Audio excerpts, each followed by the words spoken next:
મનુષ્ય ભૂમાં આવ્યા છીએ, હવે પ્રતિક્રમણ કરવાની જરૂર છે.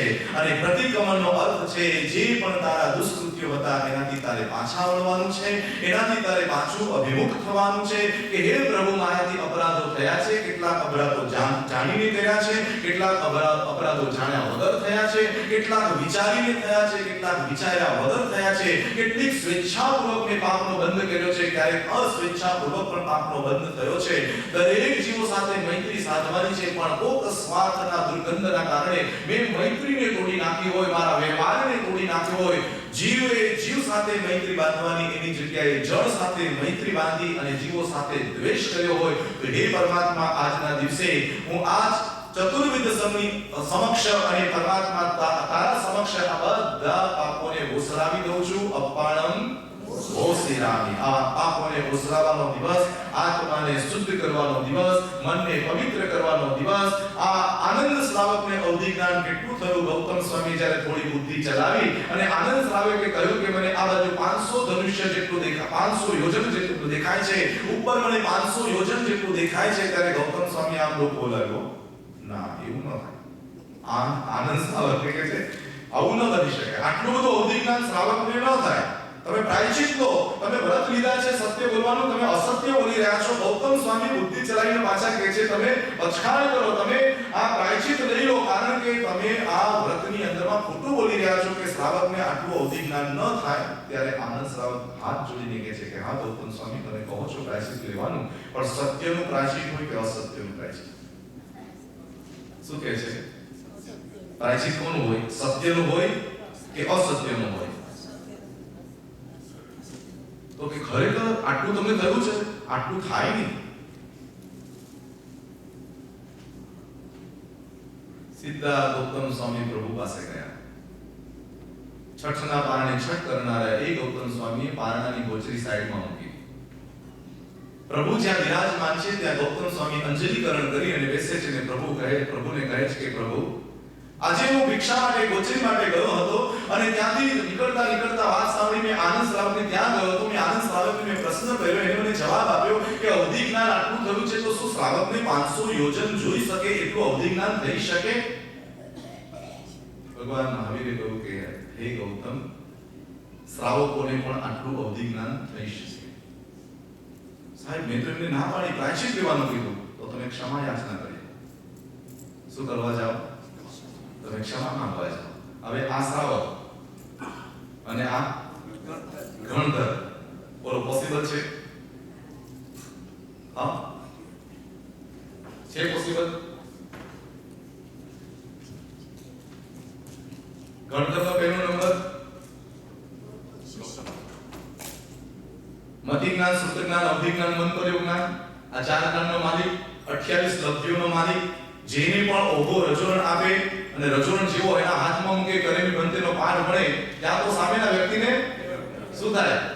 તરત કેવળ જ્ઞાનનું બક્ષિસ આપે. રજોરણની સાથે કેવળ જ્ઞાન ફ્રી આપે. એટલી લબ્ધિનો માલિક અને સાવ અવધિ જ્ઞાની નાનો શ્રાવક, અને એ શ્રાવકને આ બધી ગોચરી પડતી મૂકી અને બધું જ એક બાજુ કામ મૂકીને ભગવાનની આજ્ઞા લઈને વંદન કરીને જાય છે. એ નગરીની અંદરમાં આનંદ શ્રાવકને ખમાવા. થોડુંક દ્રશ્ય નજરમાં આવું રાખજો, થોડી કથા આવી નજરમાં રાખજો આજના દિવસે, કે આવું કંઈ પણ તમારા લાઈફની અંદરમાં નાનું મોટી ઘટનાઓ કંઈ પણ બની હોય તો આજના દિવસે બધી તમારી જાતને એક બાળક જેવું બનાવી દઈને, નિર્દોષતાની ભૂમિકામાં લાવીને તમારા આત્માની અંદરમાં જે પણ પાપ લાગ્યા છે એને ખંખેરી નાખજો, વિખેરી નાખજો, વેરને વિસર્જન કરી દેજો અને પ્રેમનું સર્જન કરી આજની ક્ષમાપનાને આપણે ઉજવીશું. અને એટલે શબ્દ લગાડ્યો છું, ખામીની સબ્વે જીવા વિખમંતુ મે મિત્તિ મે સંપ ભૂયેસુ વેરમ મજ્જમ ન એણે. હવે મારે પ્રતિક્રમણ બાદ કોઈ પણ જીવની સાથે વેર નથી. તો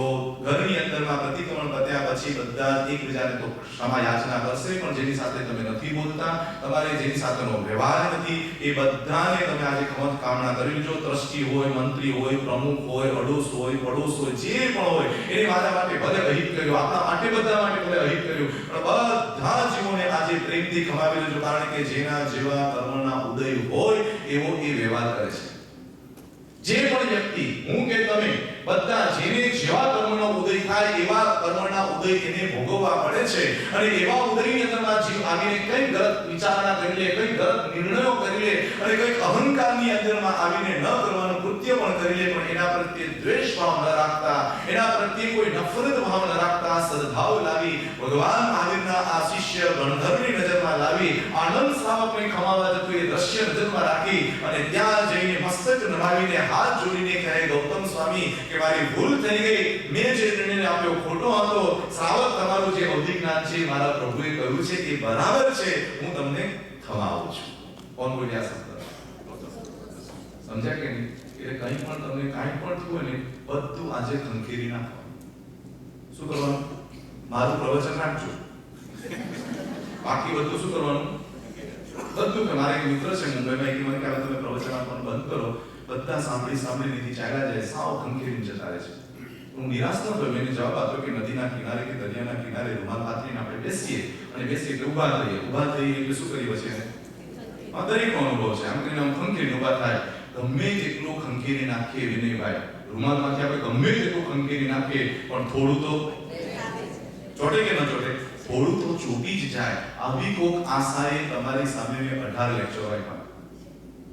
એટલા 17 થી 18 એટલે એ આગળ ના આવે. શનિ રવિવાર પણ ફોલો, તમે પાછા કેલ્ક્યુલેશન કરશો તો પાછું તકલીફો થઈ જશે. આટલા કલાકો તમારી સામે બોલ્યો છું, એની પાછળ મને એક જ ભાવ છે, થોડુંક જો ચોટી જશે, સંબુજ્જ કિમ્ન બુજ્જ કરતા ચંડકોશી અક્ષમાવાંત બની ગયો, વીરા મારા ગજ થકી નીચે ઉતરો, એટલા માત્રથી બાહુબલીને કેવળ દર્શનની ભેટ આપી દીધી, અને આનંદ શ્રાવકને ખમાવતા એવા ગણધર ગૌતમ સ્વામી વિરાજકમાંથી આરાધક બની ગયા. બસ આ જ ભાવ રાખી આજના દિવસે યાદગાર દિવસ છે જૈન સમાજ માટે.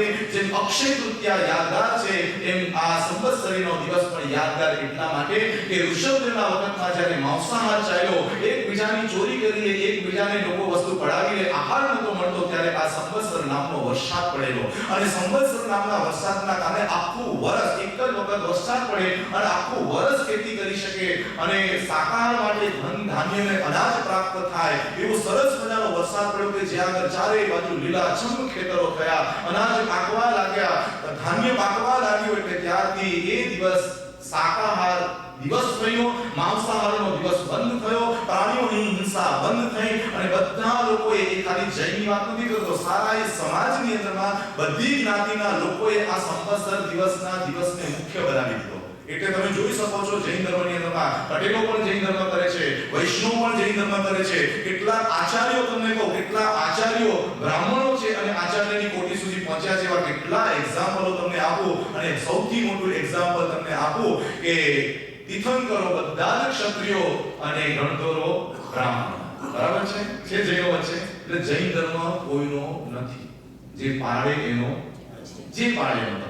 सूर्य चंद्र आकाश पवन में वर्षा जीव बधाना छे, महावीर केवल जैनो ना नहीं पण आखी દુનિયાના છે. કોઈ પણ પાણી પીવે ને એટલે તૃષા છીપાય. પછી એવું નહીં કે શ્રીમંત હોય તો એનું પાણી અલગ, ગરીબ હોય તો એનું પાણી અલગ, એવું નથી. પાણીનું કામ શું છે? તૃષા છુપાવી દેવા. બસ એમ કે છે ભગવાનનો ધર્મ છે આત્માને તૃપ્ત કરી દેવાનો. એટલે આજના આ સંવત્સરીના દિવસે આત્માને હળવો બનાવી દેવાનો. દુઃખો, દર્દો જે પણ લાગ્યા હોય એ બધા શું કરવાના? ખંખેરી નાખવાના. હા, ખંખેરી નાખશો ને? બસ હજી 1 મિનિટ છે, એક એક્ઝામ્પલ કહી દઉં. હજી 1 મિનિટ છે મારી પાસે. હર્ષદભાઈ, બરાબર બહુ ને? કેવા દિલ્હી સીટમાં એકલા લાગે છે. બધું જ ખંખેરી નાખો, એટલી મજા આવશે. મારે ઘણા ટાઈમ પહેલા હિન્દી એક પુસ્તક વાંચતો હતો, અને હિન્દી પુસ્તકની અંદર મને વાર્તા મળી, એટલી સરસ મજાની વાર્તા. આપણે ત્યાં પણ હિન્દી ભાષી લોકો આ પ્રવચનમાં આવી રહ્યા છે, મને ગઈકાલે મળ્યા. મને કે સાહેબ ગુજરાતી અમને કાંઈ સમજાતું નથી, પણ તમે થોડુંક જે બોલો છો ને તમે થોડું મેચ કરીને અમે સમજી લે છે. હિન્દી સમાજ પણ અહીંયા આવે છે, બહુ જ સરસ. એના માટે અનુમોદનાની તાળી આપીએ. એ ન સમજવા છતાં પણ એ લોકો સમજવાની કોશિશ કરે છે. આવા હિન્દી પુસ્તકની અંદરમાં મને વાંચવા મળ્યું, એટલું સરસ મજાનું હતું એ દ્રષ્ટાંત કે એક ગધેડો છે ને કૂવામાં પડી ગયો. કુવામાં પડી ગયું એટલે બધાએ બહુ કાઢવાનો મહેનત કરી, એટલી બધી મહેનત, સવાર સાંજ દોરડા નાખ્યા, આવા નાખ્યા, તે નાખ્યા, અડધે સુધી આને પાછો પડી જાય, થોડે સુધી આને પાછો પડી જાય, નીકળે જ નહીં. સૂર્યાસ્ત થવાનો સમય આવ્યો, અંધારું છવાઈ ગયું એટલે બધાએ નક્કી કર્યું કે એક કામ કરો, એને બધાને સમાધિ બનાવી દો. આ કુવાની અંદરમાં માટી નાખો અને બધા એને માટી નાખીને પૂરી દો અને સમાધિ આપી દો. હવે તો બહાર નીકળ્યો નથી, રીબા એના કરતા તે બુદ્ધિશાળી માણસની બધાએ વાર્તા સાંભળી લીધી કે નહીં સાચી વાત છે, એટલે સમાધિ આપી દે. બધા મોટી વસ્તુ લાવી માટી ભરીને એના પર નાખવા લાગ્યા. જેવી એના પર માટી પડે, કારણ કે અંધારું દેખાય તો નહીં, એટલે જેવી માટી પડે એટલે તરત જ એ માટી આમ ખંખેરી નાખે, પ્લેટફોર્મ બને, પગ ઉપર લગાવી દે. પાછી એના પર માટી પડે, ખંખેરી નાખે, પ્લેટફોર્મ બનાવે, પાછો ઉપર આવે. એમ કરતા માટી પડતી જ ગઈ, ખંખેરતો ગયો, પ્લેટફોર્મ બનાવતો ગયો, ગધેડો ઉપર આવતો ગયો. માટી પડતી ગઈ, પ્લેટફોર્મ બનતું ગયું અને ઉપર આવતો ગયો. માટી જબરદસ્ત પડી, ખંખેરી નાખ્યું, પ્લેટફોર્મ બનાવી, પાછો ઉપર આવ્યો. અને એટલી બધી માટી પડી કે એક વખત કૂવો એકદમ પુરાઈ ગયો અને ગધેડો રમતો બહાર આવે. ગધેડા જેવો ગધેડો જો ખંખેરીને બહાર આવે, તું તો માણસ તો બધાની વાતોને સાંભળ, રાખવા જેવી રાખ અને એનું પ્લેટફોર્મ બનાવી દે. જો તને એમ લાગે કે આ માણસને મને દુઃખ દીધું છે, એનું પ્લેટફોર્મ બનાવીને આગળ વધ. તારી નિંદા કરી છે, એનું પ્લેટફોર્મ બનાવીને આગળ વધ. તારી સાથે ભેદ કર્યું છે, એનું પ્લેટફોર્મ બનાવીને આગળ વધ. ભગવાન કહે છે દરેક પ્રસંગો તને તારા આત્માની અંદરમાં જવા માટે આવે છે. વીટી પડી જાય તો પણ કેવળ જ્ઞાન થાય, મારો વૃષભ કરે તો પણ કેવળ જ્ઞાન થાય. કોઈ પણ નિમિત્તને જગાડી શકે એટલી તાકાત છે તો સંવત્સરીનું મહાપર્વ છે. અંતરથી વેગ ઝેરને ખંખેરી નાખી, એનું પ્લેટફોર્મ બનાવી આત્માને પરમાત્મા બનાવવાનો સુંદર મજાનો અવસર છે. ખૂબ સરસ મજાનું પ્રતિક્રમણ કરજો, ખૂબ સરસ મજાના ભાવ દ્વારા અંતરની આલોચના કરજો. હું ક્રોધ અગ્નિથી બળ્યો વળી લોભ સર્પ ડરશો મને, ગળ્યો માન રૂપી અજગરે હું કેમ કરી ગયા ભૂતને. મન મારું માયા જાળમાં મોહન મહા મૂંઝાય છે, જડી ચાર ચોરો હાથમાં ચેતન ગણો ચગડાય છે. હે પરમાત્મા, ચાર કસાયો કરીને મેં મારો આખો જ વર્ષ પાપથી ભેગું કર્યું. પૈસાની લાલસાઓમાં કેટલી હિંસાઓ કરી, મારા વિષય સુખ પાછળ કેટલા જીવોને મેં બલિદાન અપાવી દીધું. આવું કંઈ પણ મેં કર્યું હોય એ બધું આજના દિવસે અંતરને યાદ કરી પખાડી દેજો. અંતરથી એના ખંખેરી નાખજો, અંતરના વેગ ઝેરને ઉલેચી નાખજો. એવું સરસ મજાનું ક્ષમાપના પર્વ છે. એના વિશે કલાકો બોલીએ તો પણ ઓછું છે, પણ આજના દિવસે અહીંયા જ વિરામ આપીશ અને આટલા ટાઈમના મારા જેટલા પણ પ્રવચનો થયા એ પ્રવચનોની અંદરમાં મારા બોલવામાં મારા ઉત્સાહમાં આવીને કદાચ તમને આમ પીઠ પાઘડી પહેરી ગઈ હોય ને કીધું કે સાહેબ તો મને જ કે છે. જો તને એમ લાગે કે સાહેબ તને કે છે તો સુધરવાની કોશિશ કરજે,